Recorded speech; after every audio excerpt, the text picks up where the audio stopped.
দিনটা ছিল ফ্রাইডে, মানে ওই 14 ফেব্রুয়ারি। আমার আফটারনুন ডিউটি ছিল। আমি যেখানে থাকি সেখান থেকে আমাদের হসপিটালটা বেশি দূরে নয়, ওই 4 থেকে 5 মিনিটের হাঁটা পথ। রাস্তা দিয়ে যেতে যেতে একটা জিনিস লক্ষ্যে পড়লো, চলুন আপনাদের দেখাই। ওই যে দেখছেন ট্রেন্ডস, ওই কোণের দিক করে এক বড় জায়গাতে একটা আগুন লেগেছিল কিছু মাস আগেই। ওখানে ভয়াবহভাবে খুব আগুন লেগে যায়। এর সাইডে একটা ডিমার্ট আছে, এখানে লোকসংখ্যা অনেক, তো হয়তো কিছু হতে পারতো, কিন্তু শুনলাম যাই হোক সব ঠিকঠাকই আছে। এই দেখুন কবুতর, প্রতিদিন যাওয়ার পথে এদের সঙ্গে দেখা। চলে এলাম hospital.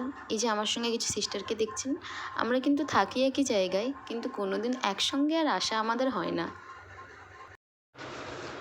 Hi Monica. Hi ma'am, how are you ma'am? I'm good. How are you? Fine ma'am. ইনি হচ্ছেন আমাদের এই হসপিটালের একজন ডক্টর। এনার সঙ্গে আমার বেশ ভালোই বন্ডিং, তো অনেক দিন পর দেখা, অনেক গল্পগুজব করলাম আমরা একসঙ্গে বসে। ছোট্ট করে আমি একটু টি ব্রেক নিয়ে নিলাম। আজকে একটু ডিউটিটা খুব বিজিই ছিল। ডিউটি শেষ করে চললাম আবার হোস্টেল। এই আবারও লিফটের জন্য দাঁড়িয়ে থাকা, যাওয়া। আর এই যে এনাকে দেখছেন, সারাক্ষণ কানে একটা ফোন নিয়ে চলছে। এভাবেই আমাদের আজকের ডিউটিটা শেষ হয়ে গিয়েছে। আমাদের হসপিটালটা পুরো মেন রোডের সামনে, তাই আমাদের রোডটা ক্রস করে ওই দিকে যেতে হয়।